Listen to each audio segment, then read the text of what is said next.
Welcome to the Founders Code, the channel where we decode the hidden systems of power shaping governments, corporations, and the world you live in. When people talk about global power, they usually name presidents, billionaires, tech CEOs, or financial institutions. But behind many of the biggest political decisions, corporate collapses, economic disasters, and public scandals of the last 50 years, there is one organization that almost never appears on the front page: McKinsey Company. They do not make laws. They do not manufacture products. They do not run elections, yet their fingerprints are found everywhere. From healthcare systems and military planning to corporate layoffs and privatization, McKinsey quietly influences decisions that affect billions of people while avoiding almost all public accountability. This is not a conspiracy theory. This is documented history. McKinsey Company was founded in 1926 as a management consulting firm. On paper, its mission is simple: help organizations become more efficient. In reality, McKinsey sells something far more powerful than advice. It sells legitimacy. When a government wants to cut public spending, lay off workers, or privatize national assets, McKinsey provides the numbers to justify it. When corporations want to shut factories, reduce wages, or monopolize markets, McKinsey provides the strategy. And when the consequences destroy lives, McKinsey walks away untouched. Because McKinsey does not make decisions. It only advises. That single sentence is the shield that protects one of the most influential institutions on Earth. McKinsey's true power comes from how deeply embedded it is inside elite systems. The firm advises nearly every major Fortune 500 company. It works with defense departments, intelligence agencies, pharmaceutical giants, oil companies, banks, and authoritarian governments. Its alumni occupy high-ranking positions across politics, finance, and global institutions. This creates a closed loop of influence. A consultant advises a government, then joins that government to implement policy, then returns to McKinsey with insider knowledge. This revolving door allows McKinsey to shape policy from both sides while remaining invisible to the public. Nowhere is this more visible than in healthcare. In the United States, McKinsey advised federal agencies, hospital systems, insurance companies, and pharmaceutical corporations at the same time. This alone represents a massive conflict of interest.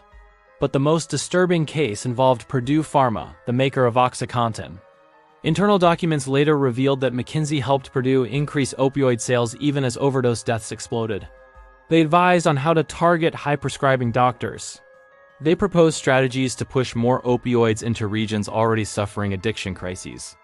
In one presentation, McKinsey even suggested offering rebates to pharmacies for every overdose reversal drug sold, effectively turning death into a sales metric.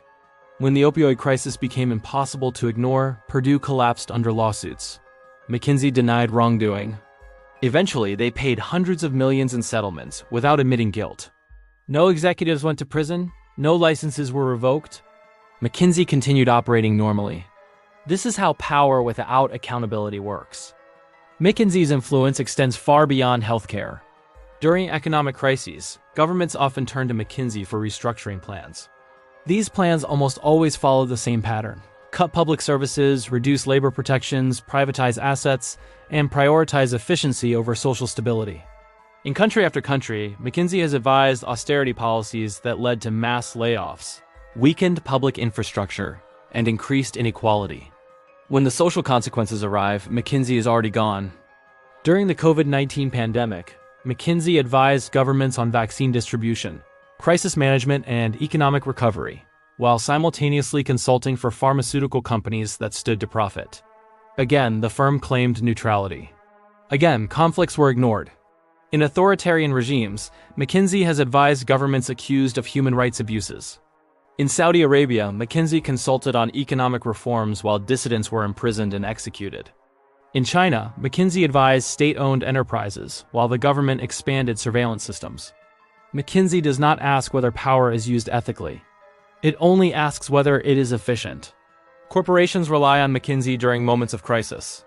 When companies want to justify mass layoffs, McKinsey provides the analysis. When airlines, retailers, or tech firms cut tens of thousands of jobs, internal McKinsey reports are often cited as the rationale. Executives can say the consultants recommended this. Workers pay the price. One of McKinsey's most controversial practices is its obsession with metrics. Everything must be measured, optimized, and reduced to numbers. Human impact becomes a secondary concern. If a spreadsheet shows cost savings, the decision is considered rational, even if communities collapse as a result. This mindset has reshaped modern capitalism. McKinsey consultants are trained to think in frameworks, slides, and performance indicators. These tools appear objective, scientific, and neutral, but they often hide value judgments that prioritize profit over people. The firm's secrecy intensifies its power. McKinsey is privately held. It does not disclose most of its clients. Its internal decision-making is hidden. This opacity allows it to operate beyond public scrutiny while shaping public outcomes.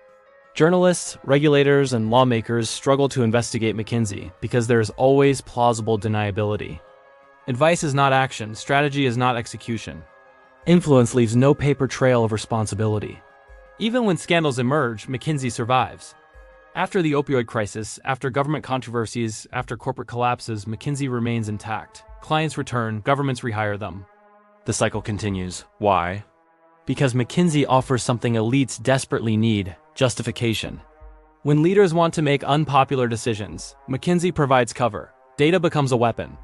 Expertise becomes authority. This is why McKinsey's real product is not consulting. It is moral outsourcing.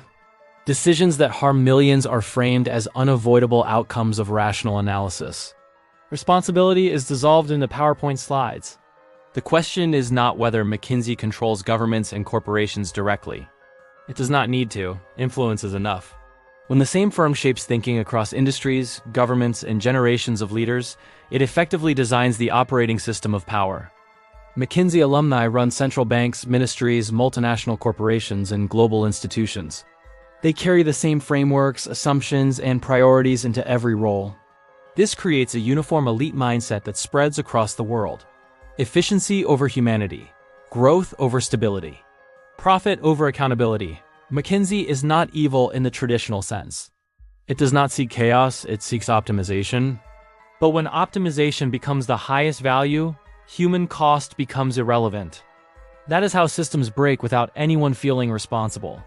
And that is why McKinsey remains one of the most powerful organizations on Earth, despite almost nobody voting for it, regulating it, or truly understanding it.